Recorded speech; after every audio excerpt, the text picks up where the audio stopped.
ये कहानी है एक गरीब बहू रेखा की। उसके घर के हालात ठीक नहीं थे। उसके घर में सास ससुर जेठानी नंद और बच्चे थे। कमाने वाला सिर्फ उसका पति राजेश था। राजेश मजदूरी करके इतना नहीं कमा पाता था कि अपने परिवार को 2 टाइम की रोटी खिला सके। रेखा अपने पति से कहती है, सुनो जी, घर में खाने को कुछ भी नहीं है। रात को थोड़ी दाल पड़ी थी, उसे मैंने बना दिया, लेकिन अब खाने को कुछ भी नहीं है। राजेश अपनी जेब में हाथ डालता है। ये लो, 50 रुपए हैं, जाकर बाजार से सब्जी ले आओ। रेखा कड़ी धूप में सब्जी खरीदने बाजार जाती है।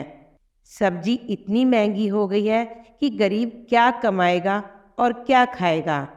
50 रुपए की सब्जी खरीद कर रेखा घर की तरफ चलने लगती है कि उसे रास्ते में एक औरत मोमोज बेचती नजर आती है।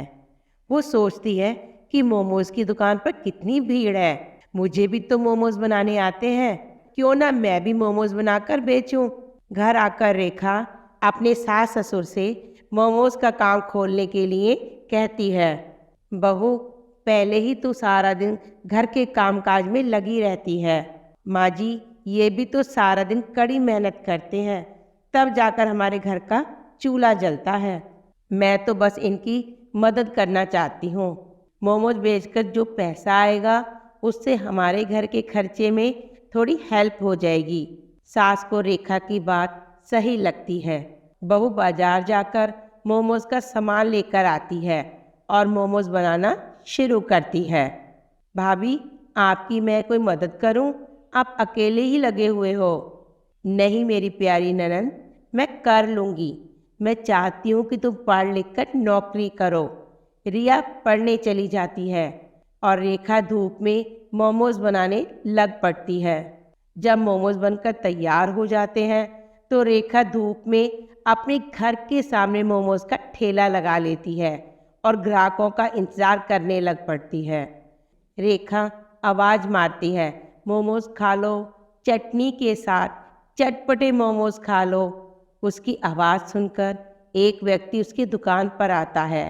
अरे बहन जी, मोमोज कितने के दिए हैं? 10 रुपए के 5 मोमोज हैं भाई साहब, कितनी प्लेट दूँ? बस एक प्लेट मोमोज की देना। रेखा एक प्लेट मोमोज देती है। व्यक्ति को मोमोज बहुत ही पसंद आते हैं। वो कहता है, वाह भाई वाह, बहुत ही बढ़िया स्वाद है, एक प्लेट और दे दो। रेखा उसे एक प्लेट मोमोज और देती है। गर्मी बहुत ज़्यादा है। रेखा अपनी साड़ी से पसीना साफ करती है और ग्राहकों का इंतज़ार करती है। शाम तक रेखा के सारे मोमोज बिक जाते हैं और वो घर आ जाती है। रेखा देखती है कि उसकी जेठानी कमला बर्तन मांज रही है। वो कहती है, दीदी उठो, मैं बर्तन मांज लूँगी, आप क्यों मांज रहे हो? कमला बोली, रेखा तुम सुबह से लगी हो, पहले खाना खा लो। दीदी, मैं बर्तन मांज कर खाना खा लूँगी। रेखा घर में सबका बहुत ध्यान रखती है। ऐसे ही टाइम बीतता जाता है। रेखा भरी गर्मी में जंगल से लकड़ी काटती है, फिर मोमोज बनाती है और भूखी प्यासी भरी गर्मी में मोमोज बेचती है। रेखा के मोमोज दूर दूर तक मशहूर हो गए थे और उसकी दुकान पर भी भीड़ लगी रहती थी। वाह भाई वाह, आप तो छा गए हो भाभी, आपके मोमोज तो धमाल मचा रहे हैं और दूर दूर तक आपके मोमोज बहुत ही फेमस हो गए हैं। रिया, अगर हमारे मोमोज का व्यापार ऐसा ही चलता रहा तो हमारी गरीबी दूर हो जाएगी। लेकिन भगवान को तो कुछ और ही मंजूर था। गरीब बहू का मोमोज का व्यापार ठंडा पड़ जाता है। गर्मी के कारण उसकी दुकान पर लोगों ने आना बंद कर दिया।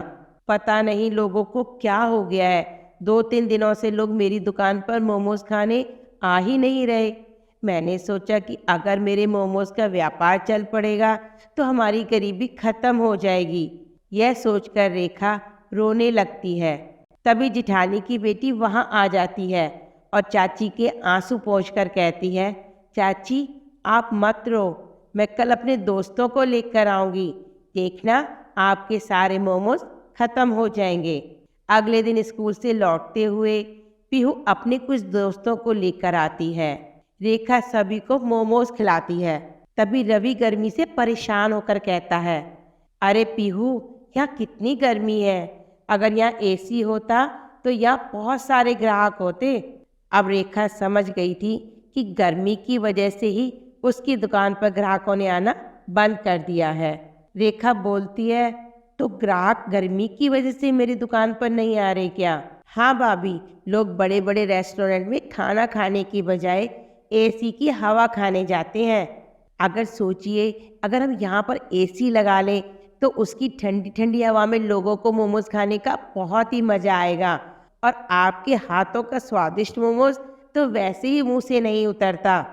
तो ठीक है, मैं अपनी इतने टाइम की मेहनत को खराब नहीं करूँगी। वो बाजार जाकर किश्तों में एसी ले आती है और कमरे को कवर करके एक रेस्टोरेंट की तरह बना लेती है और नए तरीके के मोमोज बनाना भी सीख लेती है। धीरे धीरे लोग उसके रेस्टोरेंट में मोमोज खाने आने लग पड़ते हैं। आइए भैया जी, कौन सा मोमोज खाओगे? Tandoori momos, fry momos, steam momos. अरे वाह, मोमोज की इतनी वैरायटी। तुम ऐसा करो, दो दो सारे मोमोज ले आओ। रेखा गर्मा गर्म मोमोज ग्राहकों को परोसती है।